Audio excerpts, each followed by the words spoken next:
Now then, do you ever find yourself feeling drowsy during the day? Do you ever fall asleep without warning? Well, for years, Anne Woollenberg struggled to wake up first of all, and then stay awake. Now, fortunately, she's been diagnosed with sleeping disorder, hypersomnia. Her drowsiness is finally under control. We're going to be talking to Anne in just a moment, though. First, though, here's how it affects her life. When my alarm clock goes off in the morning, I don't wake up. I can sleep through it for up to 2 hours, sometimes longer. And people say, why don't you just get up when your alarm clock goes off? I would love to do that, but it doesn't penetrate my consciousness. It can take hours before I even am aware that it's going off. I also set alarms on my mobile phone, and I'll try and have it somewhere nearby so that I can reach it when I wake up, but quite often I'll just have it in my hand and it'll be going off and I won't realise. In my job as a journalist, I spend a lot of time looking at a computer screen, and I will find myself nodding off. I have to try and have a fan blasting in my face so that there's cold air to keep myself awake. And sometimes I just have to get up and walk around because I can feel that I'm about to fall asleep.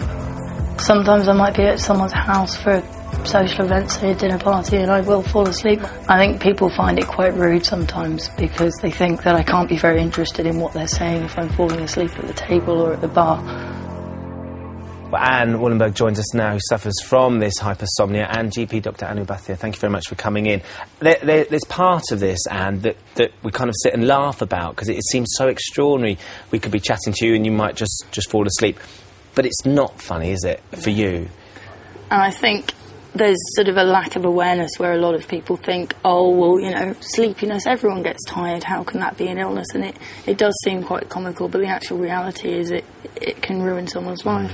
In terms of you and your sleep patterns, what's the longest you think you've ever been able to sleep for? 24 hours, if not longer. You've actually managed to sleep through for 24 hours? There was a day once where I woke up at 11 p.m. Which is an extraordinary thing. Was this at a point where you had been diagnosed, or was this when you were still trying to get your head around the fact that you were tired a lot? This was before I was diagnosed. I've only actually been diagnosed very recently, but I've sort of had these problems for a very long time. And what's the worst way you'd say it affects your life? I think it's the everyday reality that I just feel that I'm not getting as much out of life as I could be because I'm tired or because I'm sleeping for half a day when I'd rather be doing something else. And I look back a lot and think about all the time that I've sort of wasted being tired. And of course you work as a journalist, and before you were diagnosed, before you had some way of controlling this, what did you do to try and keep awake? I drank an awful lot of caffeinated drinks, which aren't really a great way of managing it, but it was sort of the only option there. And I sort of spent a lot of time with kind of fans blasting on my face. I'd go out for a walk if I felt sleepy, but the result of that was I spent so much time trying to stay awake during the day that sometimes I'd sort of spend the whole weekend asleep trying to kind of catch up. So it had a massive knock-on effect that your personal life was just ruined completely. Pretty much. You didn't get a chance to have your own life. What was it like when you finally got diagnosed? It was a relief just because for a long time I'd been going to the doctor and they'd been saying, well, you're not really ill, you just need to try harder to get up in the morning. And finally to have someone say, right, we've done tests, here's the evidence, you actually do have a sleep problem and we can give you some treatment, is just such a relief. And what does that treatment involve? I'm now taking a stimulant drug called modafinil, and what that does is it keeps me awake during the day and it makes me more alert, but it also makes my sleep at night more productive. Right. So in turn it's then easier to wake up in the morning. Sure. Which obviously all helps. Dr. Bhatia, this is more common than we may think.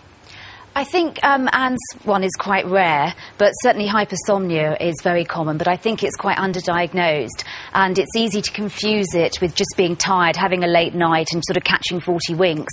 You know, these are people who really do have a problem and feel very, very chronically fatigued and need to sleep all the time.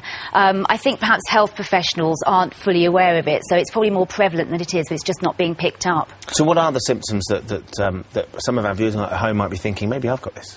Three main symptoms. The first one is the sleeping at night for long periods. Most of us get on average about 8 hours.